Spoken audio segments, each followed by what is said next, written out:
What's up, guys? I've got another origami video for you guys today, and we will be making an absolute classic. This is one of the most recognizable pieces of origami, the crane.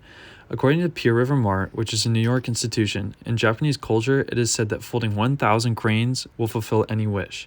You can easily make this while waiting at a restaurant using a napkin or a kids menu.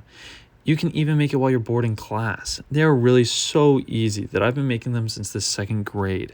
And today, I will show you how to fold one in 3 main phases: the base, the body, and the finishing touches. To begin, all you will need is a piece of paper, and it needs to be square or made into a square. So just like I said, we're going to be starting with the base. So to begin, we're going to make a fold across the diagonal. Don't worry too much if the corners don't perfectly line up, just get as close as you can. If it's not perfectly square, the edges won't ever perfectly line up, but like I said, getting as close as we can.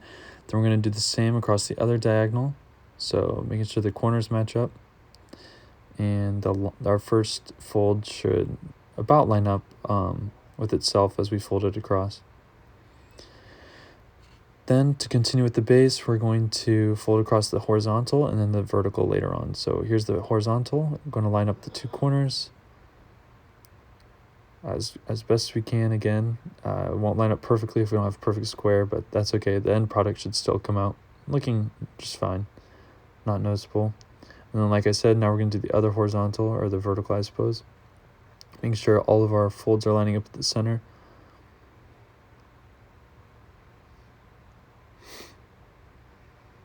And now by this point, we should see that all of the folds are lining up at the center. They're all intersecting in the middle. Now next, we're going to fold it and make a triangle, fold it down one of the diagonals, doesn't matter which.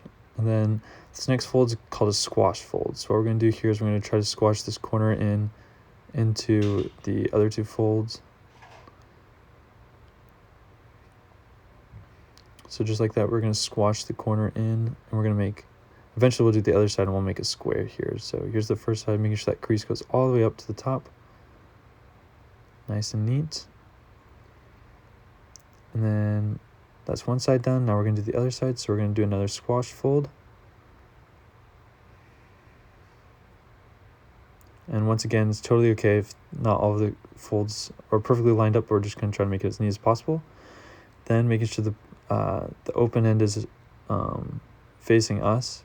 We're going to make these creases towards the middle. So making sure this edge is lining up with the center crease there.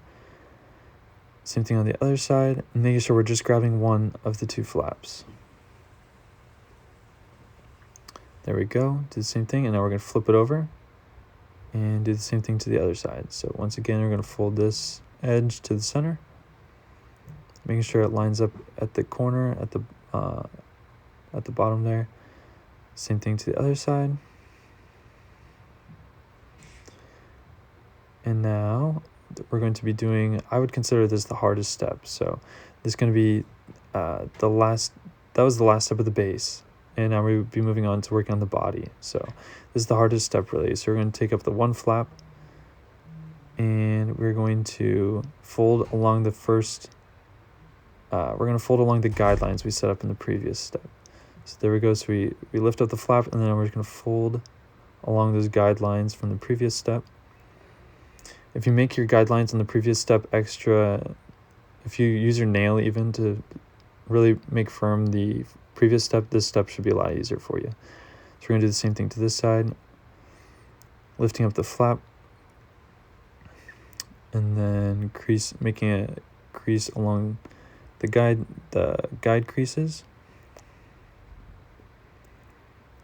And you can pull, you can kind of tug on the upper parts until you get the corners really nice and neat there.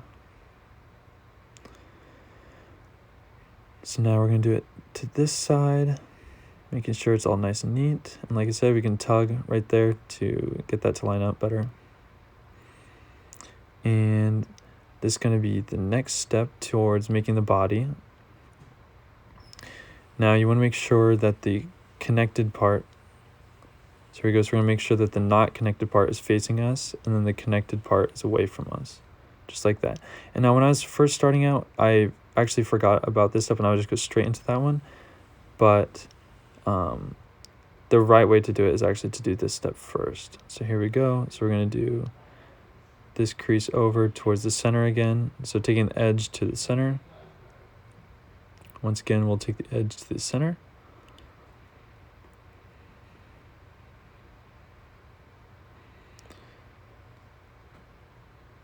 And we're going to flip it over and do the same. So the edge right there to the center of the the build here. Once again, center edge to the center. And now we're almost done with making the body. We just have one more step. Or I suppose two more steps, but 2 more folds, but 1 more step. So making sure once again that the not connected part is facing us.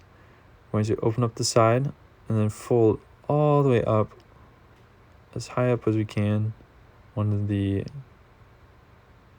the legs there, leg looking parts, I guess, not really the leg, but then we're going to open up the side again, do the same thing. And there, now we have the body done, or what I call it the body. And then now all we have is just the finishing touches. We're already past all the hardest parts.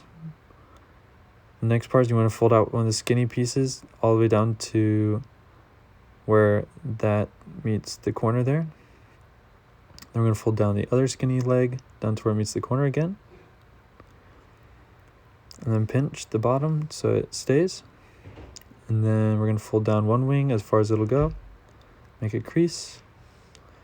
Fold down the other wing until it makes a crease. And we're almost done, just one more fold.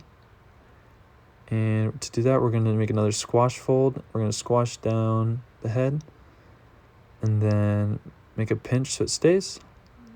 And there you go. We finally made our crane. Just remember, if you ever make this in the future, just remember the 3 main phases. So we had the base, and then we built the body, and then we built the finishing touches. And just to acknowledge where this crane model came from, it came from the book Crane Origami. If you'd like to make more origami, a very good YouTube channel is Origami with Joe Nakashima. And thanks for watching.